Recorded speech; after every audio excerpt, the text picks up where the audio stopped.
kananay, dito na kami sa Ruro. Ayan po. Ayan, kasalukuyan. Pababa na sa paikot-ikot na daan.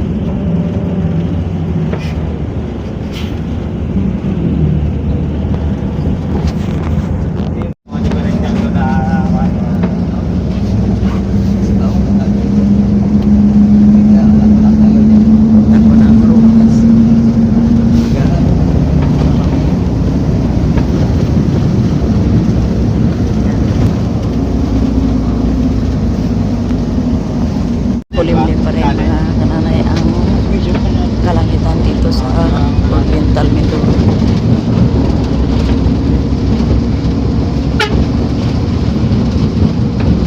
Halos ilang araw na ulan dito sa amin.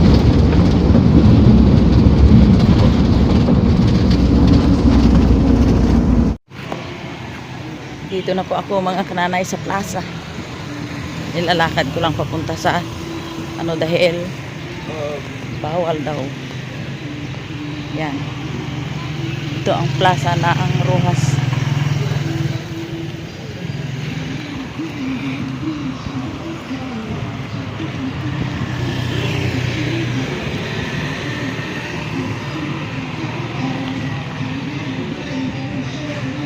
Yan po.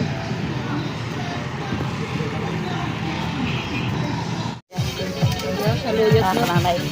Bili po ako ng samuting ganito oh. Para pantanim po. Yan, yung ko. Pantanim. 10 lang yan, sir. Yan. 20 piraso, 10. Dili lang, sir, dili. Dito na po ako mga kananay sa simbahan. Yan. Yan. Okay.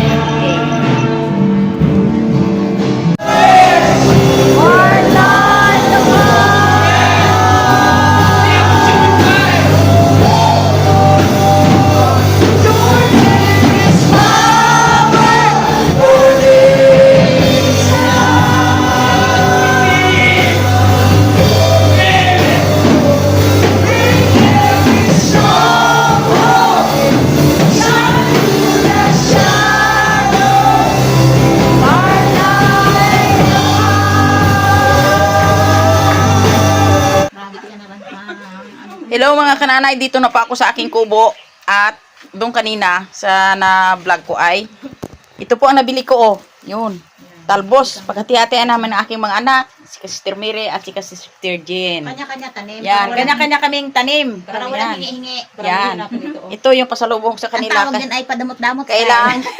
Kailangan magsipag sila para pareho kami, yun oh. Yan. Padamot-damot style. Ang aking Kanya-kanya mga na kasi pasalubong, rambutan at saka carrots. Lahat ng mga Kanya-kanya tanim. Yan. Bumili pa ako ng okra. Ilang basit na yan? Saka, Wala ko talaga. yan. Makakita ako ng mga talbos. At mamaya po ay, Lag na lag ko talaga. oo, ganda talaga ya. Bisa sa dalan na ginablikin ko ron, magbiyahe ako. Alam mo ito mga kananay, maganda nito ang kwan.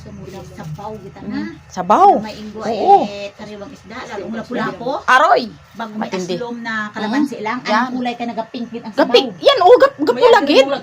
Gapink kita ng sabaw kaya pag kumaon ka pag humigop ka para daw. Doparbol eh. Daparbola. Ayan.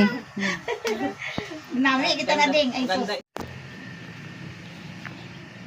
Makananay, yung aking nabili na talbos ng kamuti na pula ay dito po ako magalinis. Yan, dito sa masukal. Linisan ko ito dito, yung mga kahoy ay alisin ko para taniman ko yung pula, yung matago sa daan para hindi daanan parati ng hayop. Yun know. Yan po yung aking pula rin na kamuti na ibang shape hanggang doon oh. Yan, yan. Dito sa area na ito ay linisan ko ito at dito ko itanim yung aking nabiling pula na kamuti. Yan. Mahilig tayo sa pula dahil ang pula po mga kananay ay masustansya. Hello, pag galing ko sa simbahan mga kananay ay diretso dito sa bahay. Dahil kanina po ay doon ako sa pamalingki po ay nakabili ako ng pulang kamuti. Yun ang hinahanap namin dati. Kasi po mga kananay ang pulang kamuti na baging ay masustansya po yan. Ang ibang dahon po ay iulam ko sa pagkakain ko. Yun ay lagain ko lang itsaw-saw sa bagoong. At yung tangkay, yung kanilang iba ay yun ang itatanim ko. Good day o magandang hapon na sa inyo mga kananay. Dito po ako sa aking bahay kubo. Yung kamuti pala na, yung talbos pala ng kamuti kahapon, yung binili ko sa Roas ay ito na po. Yan. Kinuha ko sa kanyang baging dahil bala ko po ito ay lutuin. Yan. Saka yung kanyang itanim po ay ito po. Yan, itanim. At ihati kami ng aking mga anak, si Sister Mary at si Sister Jean. Binalo ko po ito ng plastic para mag-ugat siya bago ko itanim. Yan. Kasi yung kanyang taniman po ay linisan pa at kultibitin ko pa para maganda ang sibol ng kamuti. Yan. Po mga kananay. Ito po ang talbos ng kamuti, ang dahon ng kamuti ay magaprito po ako ng isda at yun ang ilagay ko. Sila ng ikra. Yan po. Prito mamaya ako ng isda. Ayusin ko pa itong dahon ng kamuti na pula.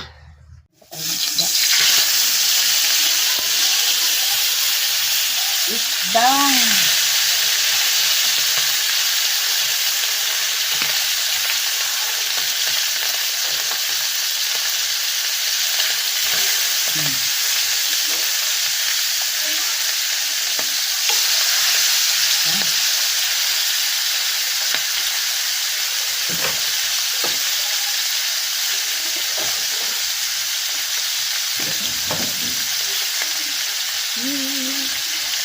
Your presence is all that I am. Jesus, there's nothing worth more than you. You're the reward. You're the prize.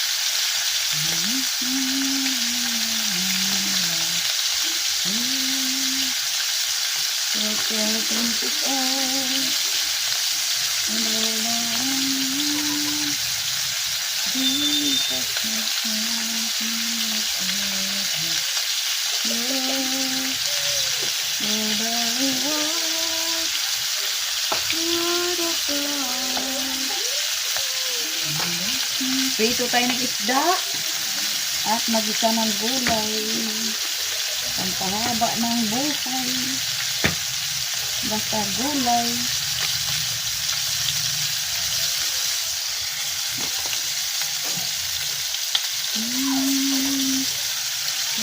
This is all that I want. Jesus, there's nothing worth more than you. You're the reward. You're the prize.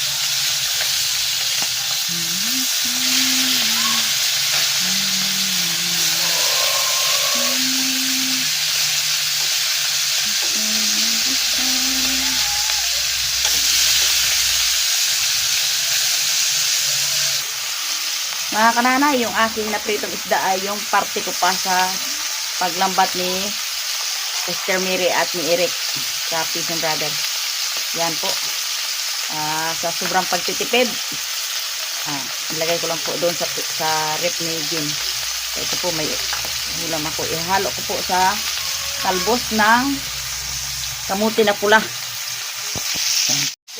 Ito po, ihalo ko po sa pula na talbos na yung binili ko sa Ruhas Pagpabayan kahapon. Okay.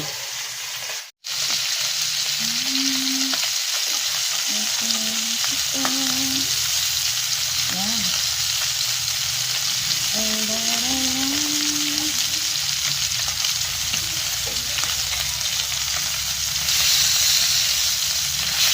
Mga kananay, pag ikaw lang mag-isa ay talagang budget mo talaga ang iyong kinakain.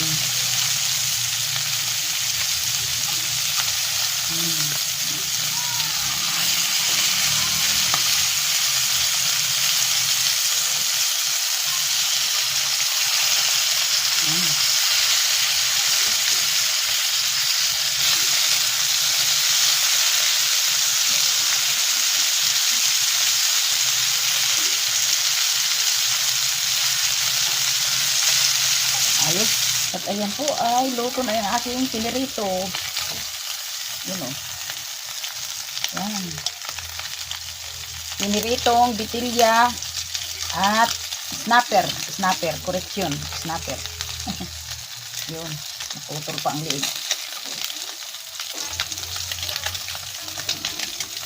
Ito po ang isdang bitilya. Yan, ang bitilya. Bawang sibuyas. Yan.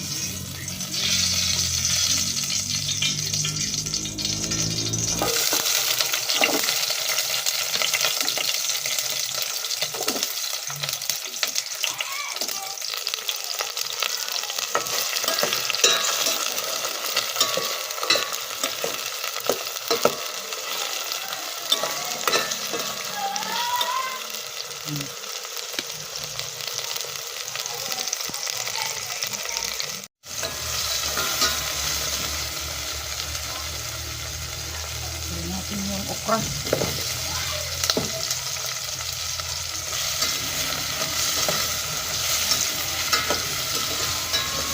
Lagyan natin ng tubig.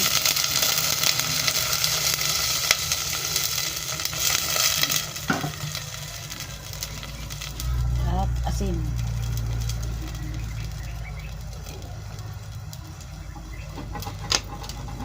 Takpan natin.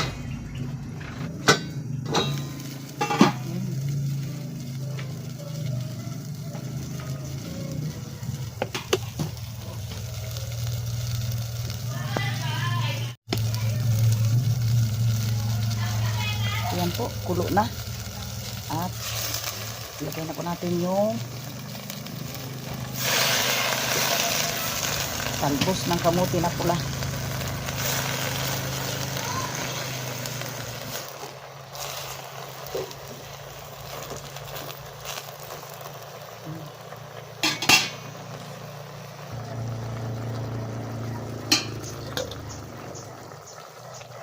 Lagyan natin sa taas ang isda.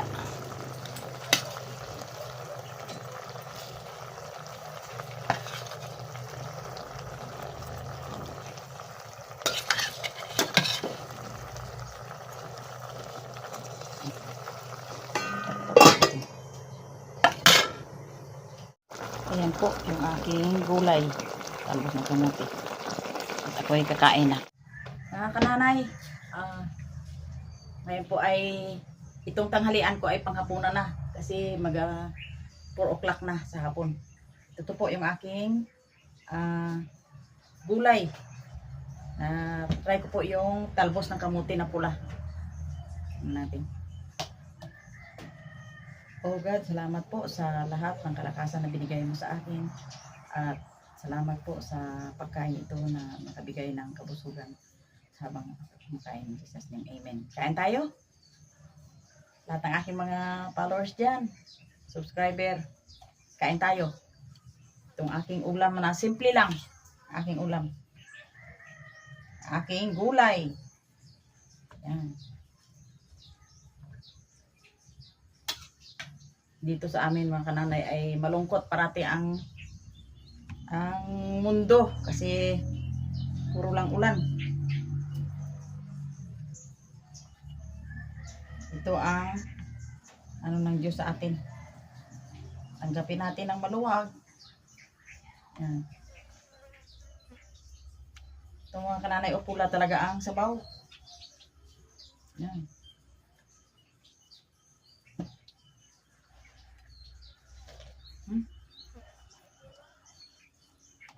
Ang talbos ng kamuti na pula.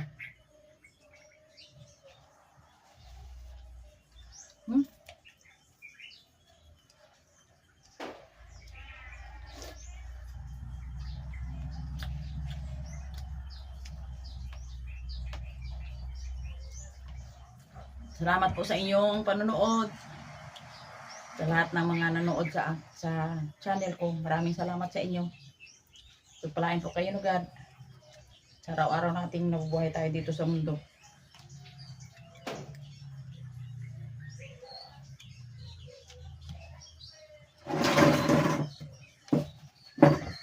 pagkatapos po nito ay kung magsibol na po yung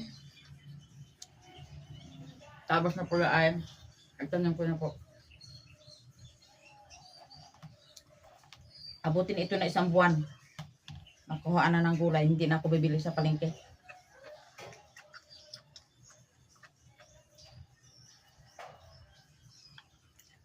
Pati itong okra. Yung okra ko po mga kananay ay namulaklak na.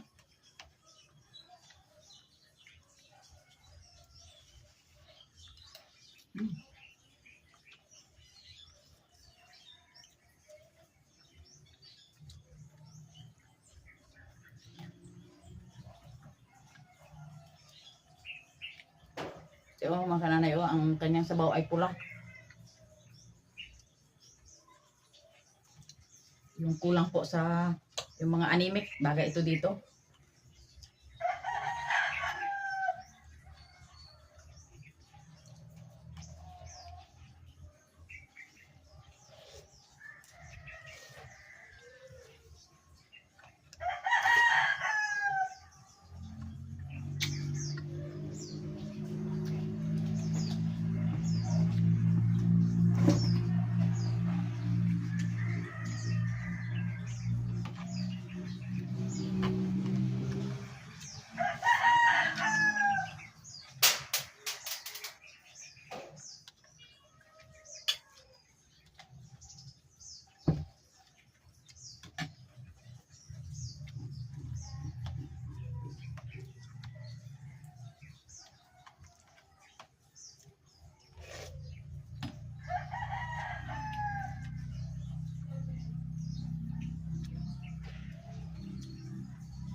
Kain tayo ng okra.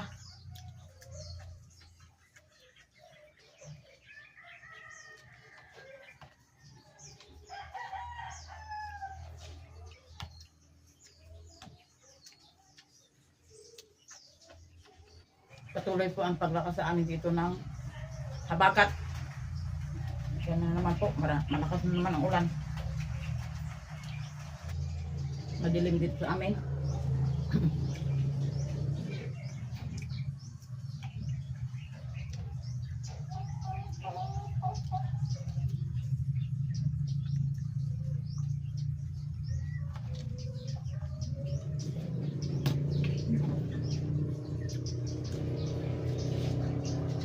Kananay, putulin ko muna pansamantala yung aking pagkain.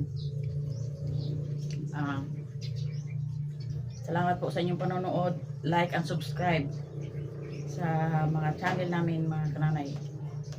Thanks for watching.